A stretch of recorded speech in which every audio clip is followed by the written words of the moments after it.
இனி summer holidays கண்ணு கால் GT ஹாலிடேஸ்க்கு பண்ணு. GT holidays. நல்லா கேட்டுக்கிடுங்க. நேற்று நாங்குநேரி பக்கத்தில் ஒரு சம்பவம் நடந்திருக்கு. Police ticket கேட்டுருக்க. அவர் என்ன அந்த சார் என்ன சொன்னாங்கன்னா, டிக்கெட் இல்லை, நான் டியூட்டிக்கு போகிறேன் சார், டியூட்டி யூனிஃபார்மில் இருக்காங்க. ஏன் அதுக்கு ஃப்ரீயாக கொடுக்க வேண்டியது, அதுக்கு டிக்கெட் ஏன்னு சொல்லுது. அன்றைக்கி நான் நாகர்கோவிலேருந்து வள்ளியூருக்கு வரேன். கண்டக்டர் ஒருத்தர், சார் நான் கண்டக்டர் தாங்க, ஏன் ஃப்ரீயாக விடுதா? அப்போ கண்டக்டர்னா உனக்கு என்ன? அவன்கிட்ட டிக்கெட் வாங்க வேண்டியது. நான் அவன் யூனிஃபார்மில் இருக்கேன், மப்பில் தானே இருந்தான். அப்போ ஏன் டிக்கெட் எடுக்கல நீ வாங்க சொல்லலை? இது மட்டும் ஏன் போலீஸுக்கு மட்டும் ஏன் கேட்க? தமிழ்நாட்டில் குறைஞ்ச சம்பளம் போலீஸுக்கு தான். இது நான் எங்கேயும் சொல்லுவேன். நீங்கள் அடிமட்டமாக போலீஸை வைக்காங்க. போலீஸ் மாதிரி நடத்துங்க, கெத்தாக இருக்கும். போலீஸை சாப்பிடாம பொண்டாட்டி பிள்ளைலாம் ரோட்டில் விட்டுட்டு போகுது, போலீஸ் தானே போகுது. ஒரு இடத்துல வெட்டு குத்து கிடந்தா போலீஸ் தானே போகுது. கண்டக்டர் காத்து கிடக்கும், அப்போ அவனுக்கு மட்டும் ஃப்ரீயா? அதனால போலீஸுக்கு யூனிஃபார்ம் போட்டு ஃப்ரீன்னு கொடுங்க. ஐடி கார்டு காட்ட சொல்லுங்க.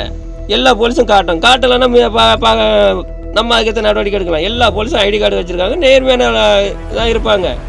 புரிஞ்சதா? அதனால போலீஸை சீப்பா நினைக்காங்க. டிக்கெட் எடுக்க மறுத்த காவலருக்கு ஆதரவாக மேலும் ஒரு வலைதளவாசி கருத்துக்களை வெளியிட்டிருப்பது பரபரப்பாக வைரலாகி வருகிறது. அந்த பதிவில் அரசு துறையிலேயே போலீஸ் துறையில்தான் ஊதியம் குறைவாக வழங்கப்படுகிறது என்றும், காவலர்கள் பல இடங்களுக்கும் பணிபுரிவதற்காக பேருந்தில் பயணம் செய்யும் நிலையில் அவர்கள் அனைவருக்கும் பாஸ் வழங்கிட வேண்டும். தற்போதைய நிலைமைக்கு அவர்களது அடையாள அட்டையை காண்பித்தாலே அவர்கள் பயணம் செய்ய அனுமதி வழங்கிட வேண்டும். போலீஸ் தான் குடும்பத்தை விட்டுவிட்டு விடுமுறையை விட்டுவிட்டு கடுமையாக உழைக்கக்கூடியவர்கள். அவர்கள் இல்லாவிட்டால் ஒன்றும் செய்ய முடியாது என பேசியிருக்கும் அந்த நபர் வலைதளத்தில் பதிவை வெளியிட்டிருக்கிறார். ஏற்கனவே அந்த காவலருக்கு ஆதரவாக பாரதிய ஜனதா கட்சியின் மாநில தலைவர் அண்ணாமலை ட்விட்டரில் பதிவு ஒன்று வெளியிட்டிருந்தது குறிப்பிடத்தக்கது. பேருந்தில் காவலர்கள் பயணம் செய்தால் அவர்கள் வழக்கு விவரம் குறித்த வாரண்ட் கையில் வைத்திருக்க வேண்டும். அதனை காண்பித்து பேருந்தில் இலவசமாக பயணம் செய்யலாம் என்ற நிலை தற்போது உள்ளது குறிப்பிடத்தக்கது.